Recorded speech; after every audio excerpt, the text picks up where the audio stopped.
போதைப்பொருளற்ற சமூகத்தை உருவாக்குவோம் என்ற துணைப்பொருளில் கிளிநொச்சி பாரதி வித்தியாலயத்தில் பழைய மாணவர்களால் கவன ஈர்ப்பு பேரணி.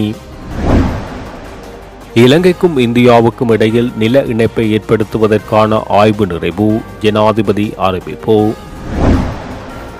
விடுதலை புலிகளை பயங்கரவாதி நாவல் மீளுருவாக்குகிறதா? எழுத்தாளர் தீபச்செல்வனிடம் குற்றத்தடுப்பு விசாரணை பிரிவு தீவிர விசாரணை. குழப்பப்பட்டுள்ள சுமந்திரனின் பெரும் திட்டமிடல்.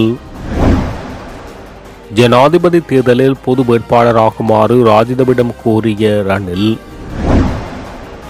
தமிழரசுக் கட்சி நிர்வாக தெரிவுக்கு எதிரான வழக்கை முடிவுறுத்த தீர்மானம். உரிமை ஒரு கண் என்றால் அபிவிருத்தி மற்றைய கண்ணாக இருக்க வேண்டும், வியாழேந்திரன். பேசு பொருளாகியுள்ள 13வது திருத்தம், எச்சரிக்கை விடுத்துள்ள ஜனாதிபதி சட்டத்தரணி. போதைப்பொருளற்ற சமூகத்தை உருவாக்குவோம் என்ற துணைப்பொருளில் கிளிநொச்சி பாரதி வித்தியாலய பழைய மாணவர்களினால் கவனஈர்ப்பு பேரணி ஒன்று முன்னெடுக்கப்பட்டது. பாரதிபுரம் சூசைப்பிள்ளையார் சந்தியிலிருந்து பாடசாலை மைதானம் வரை குறித்த கவனஈர்ப்பு பேரணி முன்னெடுக்கப்பட்டது. போதையற்ற சமூகத்தை உருவாக்குவோம் என்ற பதாதைகளை ஏந்தியவாறும் கோஷங்களை எழுப்பியவாறும் குறித்த கவனஈர்ப்பு போராட்டத்தை முன்னெடுத்தனர். தொடர்ந்து நட்பு கிண்ண கிரிக்கெட் போட்டியும் இடம்பெற்றமை குறிப்பிடத்தக்கது. இலங்கைக்கும் இந்தியாவுக்கும் இடையில் நில இணைப்பை ஏற்படுத்துவதற்கான முன் சாத்தியக்கூறு ஆய்வு நிறைவடைந்துள்ளதாக ஜனாதிபதி ரணில் விக்ரமசிங்க தெரிவித்துள்ளார். எதிர்காலத்தில் முழுமையான சாத்தியக்கூறு ஆய்வு மேற்கொள்ளப்படும் என ஜனாதிபதி குறிப்பிட்டுள்ளார். இந்தியாவுக்கு அதிகளவான புதுப்பிக்கத்தக்க எரிசக்தியை விற்பது குறித்து ஆலோசிக்கப்பட்டு வருவதாகவும் தற்போது அதிகாரத்தை ஸ்தாபிப்பது தொடர்பான சாத்தியக்கூறு ஆய்வு மேற்கொள்ளப்பட்டு வருவதாகவும் குறிப்பிட்டுள்ளார். இலங்கைக்கும் இந்தியாவுக்கும் இடையில் தொடர்பை மேலும் விவாதிக்க எதிர்பார்ப்பதாகவும் அவர் குறிப்பிட்டுள்ளார். மன்னாருக்கு விஜயம் செய்துள்ள ஜனாதிபதி இதனை தெரிவித்துள்ளார். 3 தசாப்த கால யுத்தத்துக்கு முகம் கொடுத்த மன்னார் மாவட்டம் இன்று புனரமைக்கப்படுவது இலங்கையின் பொருளாதாரத்துக்கு பாரிய பங்களிப்பை வழங்கும் என ஜனாதிபதி ரணில் விக்ரமசிங்க தெரிவித்துள்ளார். மன்னார் மாவட்ட செயலகத்தில் நேற்று இடம்பெற்ற அபிவிருத்தி குழு கூட்டத்தில் அவர் இதனை தெரிவித்துள்ளார். இந்த மாவட்டத்தின் விரிவான அபிவிருத்தி மூலம் இலங்கையின் பொருளாதாரத்துக்கு பாரிய பங்களிப்பை வழங்க முடியும். இங்கு சுற்றுலா தொழில், கடற்தொழில் மற்றும் புதுப்பிக்கத்தக்க ஆற்றலுக்கு அதிக வாய்ப்புகள் உள்ளன. மேலும் இப்பகுதிகளில் காற்றாலை மற்றும் சூரிய ஒளி மின் உற்பத்திக்கான சாத்தியக்கூறுகள் மிக அதிகம். காற்றாலை உற்பத்தி செய்து இந்தியாவுக்கு விற்கும் முறை குறித்து இந்திய அரசுடன் கலந்துரையாடல் நடாத்தப்பட்டுள்ளது. வடமாகாணமானது பசுமை ஆற்றலை உற்பத்தி செய்வதில் விசேட ஆற்றல் கொண்டுள்ளது. ஏரிகள் மற்றும் காற்றாலைகளின் சோலார் பெனல் மின் உற்பத்தி இலங்கையின் நிலையங்களை புனரமைப்பதன் மூலம் அதிகளவு மின் உற்பத்தி செய்ய முடியும். அந்த சக்தியை இந்தியாவுக்கும் ஏனைய நாடுகளுக்கும் விற்பனை செய்வதன் மூலம் இலங்கையின் பொருளாதாரத்துக்கு பெரும் பங்களிப்பை வழங்க முடியும். பசுமை ஆற்றல் மற்றும் பச்சை ஹைட்ரஜன் ஆகியவை பசுமை பொருளாதாரத்தை உருவாக்கும் ஆற்றல் கொண்டுள்ளன. மன்னாரில் நிர்மாணிக்கப்படும் புதிய நீதிமன்ற கட்டட தொகுதிக்கு தேவையான நிதி எதிர்வரும் காலங்களில் வழங்கப்படும். புத்தளமூடாக மன்னாருக்கான வீதி திறப்பது தொடர்பில் எதிர்காலத்தில் கலந்துரையாடி பதில் வழங்க முடியும். அதேவேளை மன்னார் வைத்தியசாலைக்கு சிடி ஸ்கேன் இயந்திரம் வழங்குவதற்கான ஏற்பாடுகள் மேற்கொள்ளப்பட்டு வருகின்றன. நவீன விவசாயத்தை உருவாக்குவதற்கான முறையான திட்டத்தை முன்வைத்துள்ளோம். அதற்கு தேவையான வசதிகளை பெற்றுக்கொள்வதற்கு அபிவிருத்தி குழுவை கூட்டி கலந்துரையாடி ஆலோசனைகளை வழங்குமாறு தெரிவிக்க விரும்புகின்றேன். இப்பிரதேசத்தில் உள்ள ஏரிகளை பாதுகாப்பதற்கும் மல்வத்தூயா திட்டத்திலிருந்து மன்னாருக்கு வரும் நீரை பாதுகாப்பதற்கான முறையான வேலை திட்டம் தேவை. அது மாத்திரமின்றி அடுத்த 5 தசாப்தங்களுக்கு ஈரமான பிரதேசங்களில் மழை அதிகரிப்பு மற்றும் வறண்ட பகுதிகளில் மழை பற்றாக்குறை இருக்கும் என கணிக்கப்பட்டுள்ளது. அந்த நிலைமைக்கு தீர்வு காண இப்போது இருந்தே செயற்பட வேண்டுமென தெரிவித்துள்ளார். ஈழத்தெழுத்தாளர் தீபச்செல்வன் எழுதிய பயங்கரவாதி நாவல் விடுதலை புலிகளை மீளுருவாக்கம் செய்யும் நோக்கில் எழுதப்பட்டதா என்பதை ஆராயும் நோக்கில் பயங்கரவாத தடுப்பு பிரிவு தீவிர விசாரணையை முன்னெடுத்தது. கிளிநொச்சி பரந்தனில் உள்ள பயங்கரவாத தடுப்பு பிரிவில் நேற்று தீபச்செல்வனிடம் 2 மணி நேர விசாரணை இடம்பெற்றது. தீபச்செல்வன் எழுதிய பயங்கரவாதி நாவல் தொடர்பில் பல கேள்விகளை இதன்போது பயங்கரவாத தடுப்பு பிரிவு எழுப்பியது. நாவலில் இடம்பெறும் மாறன் என்ற கதாபாத்திரம் யார், இப்போது எங்கே உள்ளார் என்றும் நாவலில் இடம்பெறும் இராணுவ கதாபாத்திரங்கள் யாரை குறித்துள்ளது எனவும் கேட்கப்பட்டதாக தீபச்செல்வன் தெரிவித்துள்ளார். அத்துடன் அனைத்து கதாபாத்திரங்களும் கற்பனையானவை என்று தாம் பதில் அளித்துள்ளதாக அவர் குறிப்பிட்டுள்ளார். இதேவேளை இந்த நாவலில் விடுதலை புலிகளை மீளுருவாக்கம் செய்யும் கருத்துக்கள் உள்ளனவா என்றும் விசாரணை செய்யப்பட்டுள்ளது. இதன்போது அப்படியான கருத்துக்கள் நாவலில் இல்லை என்றும் கடந்த காலத்தில் நடந்த விடயங்களையே நாவல் பேசுவதாகவும் தீபச்செல்வன் பதில் அளித்துள்ளார். போரில் தாய் தந்தையரை இழந்த ஒரு குழந்தை அதிலிருந்து தப்பி கல்வி கற்று பல்கலைக்கழகம் செல்வதையும் அங்கு மாணவ தலைவராகும் அந்த இளைஞன் பின்னர் போரால் கொல்லப்படுவதையும் தனது நாவல் பேசுவதாக தீபச்செல்வன் விளக்கம் அளித்துள்ளார். மேலும் யாழ் பல்கலைக்கழகத்தில் சில மாணவ தலைவர்களும் மாணவர்களும் கொல்லப்பட்ட நிலையில் அந்த பின்னணியை வைத்து மாறன் என்ற கதாபாத்திரம் உருவாக்கப்பட்டதாகவும் தீபச்செல்வன் குறிப்பிட்டுள்ளார். பிழையான இராணுவத்தினர் மத்தியில் உள்ள நல்ல இராணுவ அதிகாரிகளையும் விடுதலை புலிகளால் காப்பாற்றப்பட்ட இராணுவ சிப்பாய்களையும் பற்றி பயங்கரவாதி நாவல் பேசுவதாகவும் இதனை சிங்கள மக்கள் வாசித்தால் தமிழர்களை புரிந்து கொள்ள வழிவகுக்குமே தவிர இனவெறுப்பாட்டை ஒருபோதும் ஏற்படுத்தாது என குறிப்பிட்டுள்ளார்.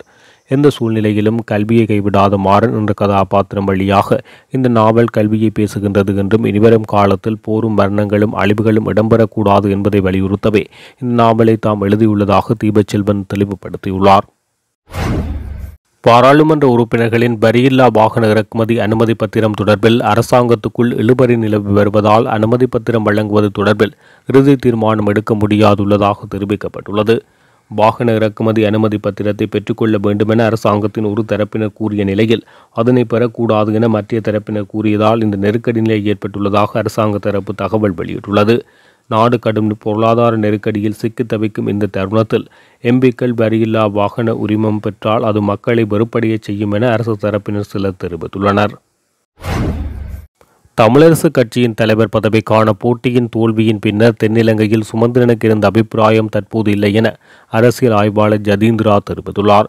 அதாவது சம்பந்தனுக்கு பின்னர் தமிழ் மக்களை வழிநடத்தும் தலைவராக சுமந்திரன் காணப்படுவார் என அரசியல் மட்டத்தில் எதிர்பார்க்கப்பட்ட நிலையில் தமிழரசு கட்சியின் தலைவர் பதவிக்கான போட்டியில் தோல்வியை தழுவினார். இந்த நிலையில் தமிழரசு கட்சிக்கு தலைவராக வந்து அவர் செய்ய திட்டமிட்டிருந்த திட்டங்கள் அனைத்தும் குழப்பப்பட்டுள்ளதாகவும் இதன் காரணமாகவே ஓய்வு பெறவிருந்த சம்பந்தனை மீண்டும் களத்துக்கு அழைத்து வந்துள்ளதாகவும் குறிப்பிட்டுள்ளார். 2015 ஆண்டு ஜனாதிபதி தேர்தலின் போது பொது வேட்பாளராக களமிறங்குமாறு எனக்கு கிடைத்த வாய்ப்பையே மைத்ரிபால சிறிசேனவுக்கு வழங்கினேன் என ஐக்கிய மக்கள் சக்தியின் பாராளுமன்ற உறுப்பினர் ராஜித சேனாரத்ன தெரிவித்துள்ளார். தேர்தல்கள் தொடர்பில் ஊடகங்களுக்கு கருத்து வெளியிடும் போது அவர் இதனை தெரிவித்துள்ளார். 2015 ஆண்டு ஜனாதிபதி தேர்தலின் போது பொது வேட்பாளராக களமிறங்குமாறு ரணில் விக்ரமசிங்கே என்னிடம் கோரினார். இதற்குரிய வாய்ப்பு எனக்கே வழங்கப்படும் என அவர் தெரிவித்துள்ளார். நான் அவரிடம் இதற்காக 24 மணி நேரம் அவகாசம் கோரினேன். அதன் பின்னர் சந்தித்தேன். தேர்தலில் வெற்றி பெற ஸ்ரீலங்கா சுதந்திர கட்சியின் வாக்குகள் அவசியம், எனவே மைத்திரியை களமிறக்குமாறு கூறினேன். எந்த மைத்திரி என அவர் என்னிடம் கேட்டார். நான் மைத்ரிபால சிறிசேன என்றேன். அவரை நம்ப முடியுமா என ரணில் என்னிடம் கேட்டார். நான் ஆம் நிச்சயம் என பதிலளித்தேன். ஆனால் மைத்திரி நம்ப முடியாத நபர் என்பது இன்று தெரிந்துவிட்டது என ராஜித சேனாரத்ன குறிப்பிட்டுள்ளார். தமிழரசு கட்சி தொடர்பான வழக்கில் எதிராளிகள் அனைவரது மறுமொழியையும் ஒரு நிலைப்பாடாக பதிவு செய்து வழக்கை முடிவுறுத்துவதற்கு தீர்மானித்துள்ளதாக பாராளுமன்ற உறுப்பினரும் தமிழரசு கட்சியின் ஊடக பேச்சாளருமான எம்.ஏ. சுமந்திரன் தெரிவித்துள்ளார்.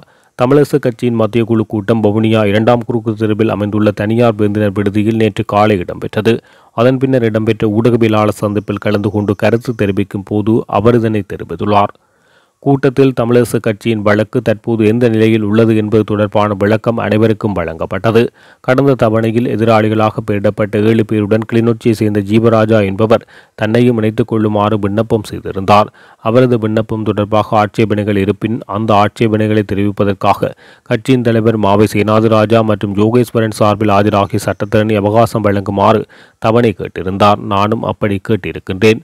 அதனை அடுத்து எதிர்வரும் ஜூலை 19ஆம் தேதிக்கு வழக்கு அழைக்கப்பட உள்ளது.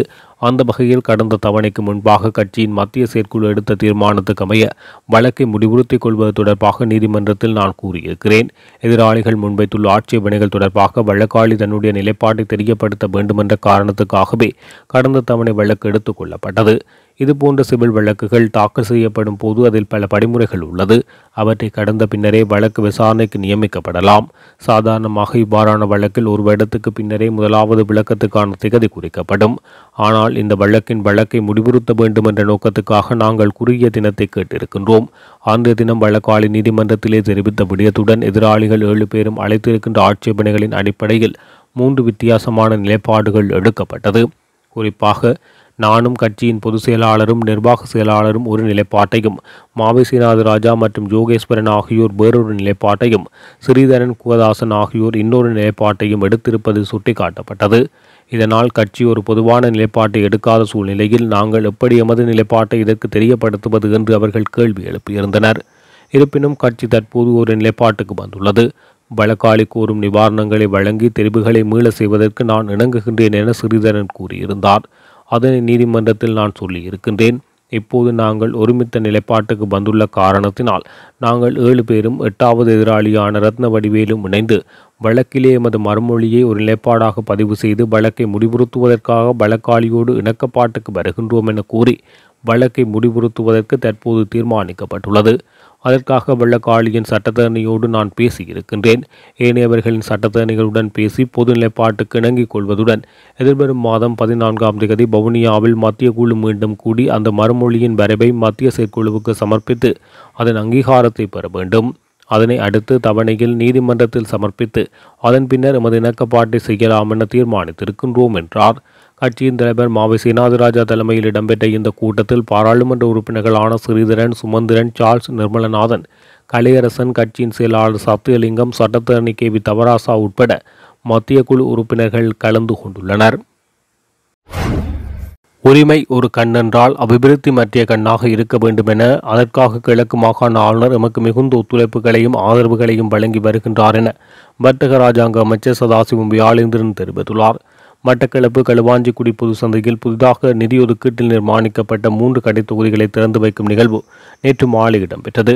குறித்த நிகழ்வில் கலந்து கொண்டு கருத்து தெரிவிக்கும் போது அவர் இதனை தெரிவித்துள்ளார். மத்திய அரசு கூடாக மட்டக்களப்பு மாவட்டத்தில் நாங்கள் 2 இராஜாங்க அமைச்சர்களும் பல சேவைகளை செய்து கொண்டிருக்கின்றோம். எனினும் இன்னும் பல தேவைகள் இருக்கின்றன. அந்த தேவைகளையும் நாம் ஓரளவுக்காவது செய்து முடித்திருக்கலாம். ஆனால் நமக்கு கோவிட் தொற்று மற்றும் நாட்டின் பொருளாதார வீழ்ச்சி ஆகிய 2 பாரிய சவால்கள் பெரும் பிரச்சனையாக இருந்தது. இவற்றால் 2 வருடங்கள் கழிந்து விட்டன. மூளை முடுக்குகள் வேலை செய்து கொண்டு வருகின்றோம். வாய் மூலமாக செய்யும் அரசியல் மற்றும் செயற்பாட்டு ரீதியான அரசியல் என 2 விதமான அரசியல் உள்ளது. வாய் மூலமான அரசியல் இலகுவானது, மாறாக செயற்பாட்டு ரீதியான அரசியல் கஷ்டமானது. பேச்சுக்கு அப்பால் நாங்கள் செயற்பாட்டு ரீதியான விடயங்களை முன்னெடுக்க வேண்டும். நான் 10 வருடங்களாக பாராளுமன்ற உறுப்பினராக இருக்கின்றேன். கிழக்கு மாகாணத்தில் கடந்த காலத்திலிருந்து செயற்பட்ட ஆளுநர்கள் ஒரு இனவாத போக்காக செயற்பட்டார்கள். அவர்கள் ஒரு குறுகிய வட்டத்துக்குள்ளே நின்றார்கள். அதனால் கிழக்கு மாகாணம் அனுபவிக்க வேண்டிய பல நல்ல திட்டங்களை இந்த மாகாணம் இழந்துள்ளது என தெரிவித்துள்ளார். அரசியலமைப்பின் 13வது திருத்தத்தின் நடைமுறை பாரிய விளைவுகளுக்கு வழிவகுக்கும் என ஜனாதிபதி சட்டத்தரணியான மனோகர் டி சில்வா எச்சரிக்கை விடுத்துள்ளார். இந்த திருத்தத்தை நடைமுறைப்படுத்துமாறு கோரும் தரப்பினர் அதன் விளைவுகளை கருத்தில் கொண்டு செயல்பட வேண்டும் என கூறியுள்ளார். இலங்கையில் அரசியலமைப்பின் 13வது திருத்தத்தை முழுமையாக நடைமுறைப்படுத்துவதாக எதிர்க்கட்சித் தலைவர் தெரிவித்துள்ள பின்னணியில் ஜனாதிபதி ரணில் விக்ரமசிங்க மற்றும் தேசிய மக்கள் சக்தியின் தலைவர் அனுரகுமார திசாநாயக்க ஆகியோரும் அதே கருத்தை வெளியிட்டுள்ளனர். இந்த நிலையில் ஸ்ரீலங்கா பொதுஜன பெரமுன மாத்திரம் இதுவரை குறித்த திருத்தத்தை நடைமுறைப்படுத்துவது தொடர்பில் எந்தவொரு கருத்தையும் வெளியிடாதுள்ளதாக மனோகர் டி சில்வா சுட்டிக்காட்டியுள்ளார். இந்த திருத்தத்தை நடைமுறைப்படுத்துமாறு கோரும் தரப்பினர் அதன் பாதகமான விளைவு தொடர்பில் ஆராய வேண்டும் என அவர் வலியுறுத்தியுள்ளார். அத்துடன் முன்னாள் ஜனாதிபதிகள் நிராகரித்த 13ஆம் திருத்தத்தை நடைமுறைப்படுத்துவதில் ரணில் விக்ரமசிங்க அதிக அக்கறை செலுத்துவது ஏன் என கேள்வி எழுப்பியுள்ளார். இதேவேளை முன்னாள் சபாநாயகரும் சமூக நீதிக்கான தேசிய இயக்கத்தின் தலைவருமான கரு ஜெயசூரிய அரசியலமைப்பின் 13வது திருத்தத்தின் நடைமுறைக்கு ஆதரவளித்துள்ளமை அதிர்ச்சி அளிப்பதாக மனோகர் டி சில்வா சுட்டிக்காட்டியுள்ளார்.